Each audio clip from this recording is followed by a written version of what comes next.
Bonjour mes enfants, j'espère que vous vous portez bien.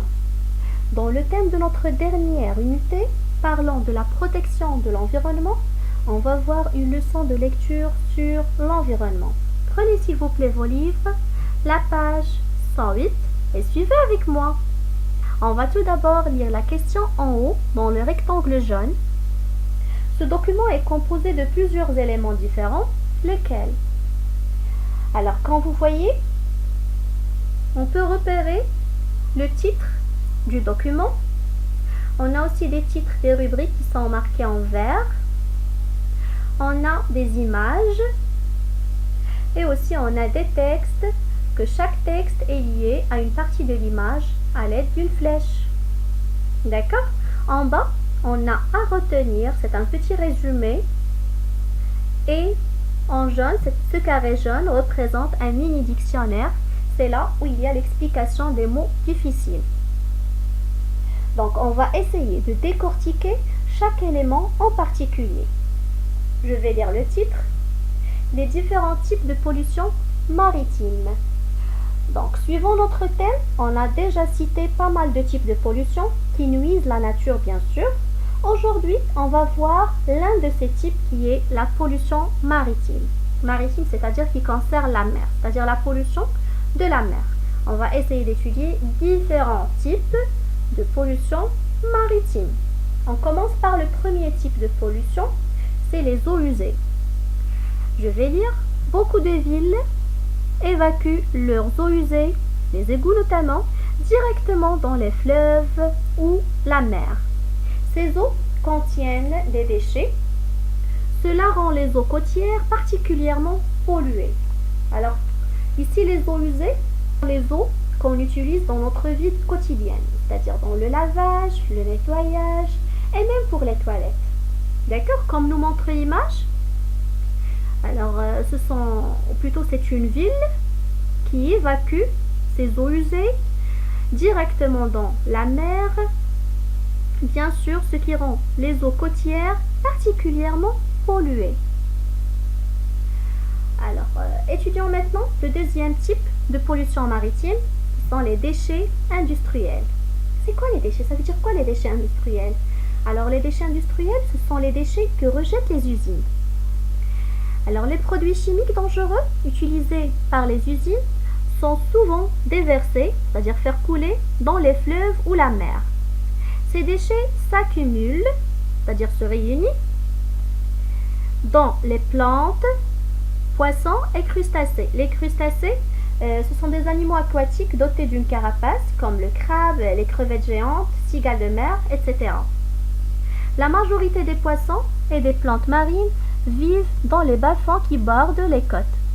Et c'est justement là que se concentre la pollution.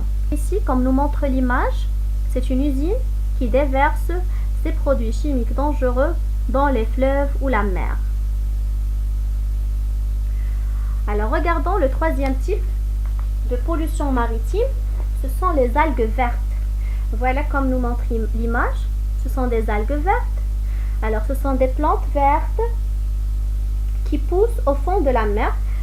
Pour cette image, ce sont des algues vertes qui poussent au bord de la mer. Les algues vertes, normalement, poussent au fond de la mer, bien sûr, entre les rochers. L'agriculture moderne utilise des engrais qui finissent par arriver dans les rivières et dans la mer. Alors, les engrais, ce sont des produits qui favorisent la pousse des plantes. Alors, ces engrais finissent par arriver dans les rivières et dans les mers, bien sûr. Là, ils favorisent, c'est-à-dire les engrais favorisent le développement des algues vertes qui envahissent, c'est-à-dire qui couvrent les plages et les côtes.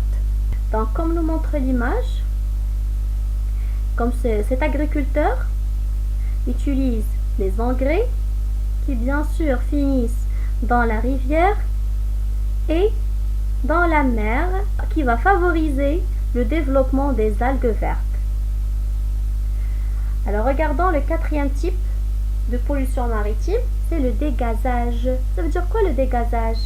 Alors, le dégazage, c'est le nettoyage des bateaux dans la mer. Beaucoup de navires nettoient leurs cuves en mer, c'est-à-dire les cuves de pétrole. Ils les nettoient en mer. ce qui est interdit.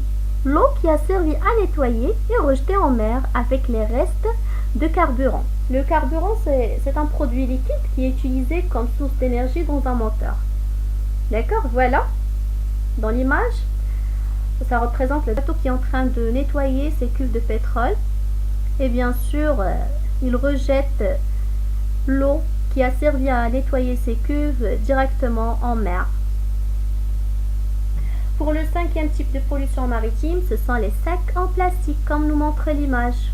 Jetés une fois utilisés, beaucoup se retrouvent dans la mer où ils tuent poissons et dauphins et enlaidissent les plages. Enlaidissent, c'est-à-dire faire paraître laid. En plus, ils ne sont biodégradables qu'au bout de 200 ans, c'est-à-dire ils ne se détruisent tout seuls qu'au bout de 200 ans.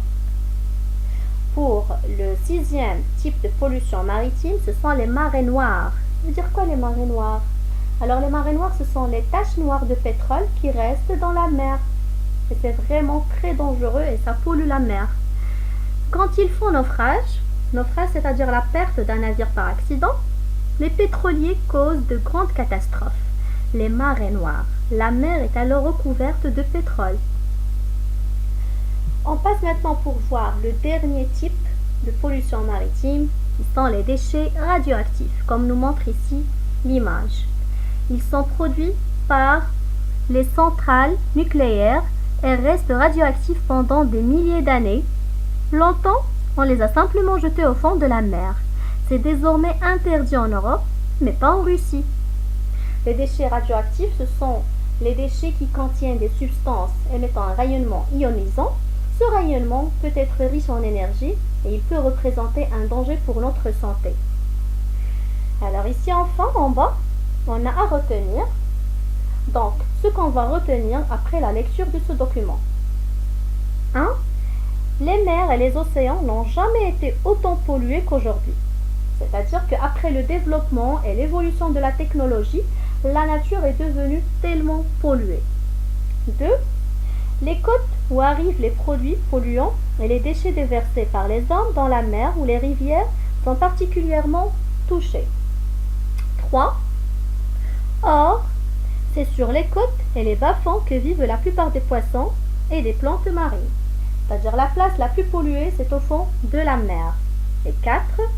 Les navires polluent la mer lorsqu'ils font naufrage ou réalisent un dégazage au large. Et bien sûr, à la fin, on a un mini-dictionnaire qui a expliqué les 3 mots suivants. Engrais, dégazage et biodégradable. Pour engrais, c'est produits qui favorisent la pousse des plantes. Voilà, ici, on a déjà marqué engrais en jaune. D'accord? C'est-à-dire qu'on doit chercher l'explication de ce mot dans le mini-dictionnaire. Dégazage, c'est le fait de nettoyer et de vider ces cuves de pétrole. Voilà, ici, c'est marqué aussi en jaune, dégazage. Et biodégradable aussi, c'est-à-dire qui se détruit tout seul. Et on l'a marqué aussi en jaune. Alors, quand vous voyez, dans ce documentaire sur l'environnement, on a pu étudier 7 types de pollution maritime qui sont les eaux usées, les déchets industriels, les algues vertes, le dégazage, les marées noires, les sacs en plastique et les déchets radioactifs. J'espère que ça a été clair. Essayez de bien lire ce document et bien sûr dans la prochaine séance, on va essayer de répondre aux questions de compréhension. Merci pour votre attention et au prochain cours.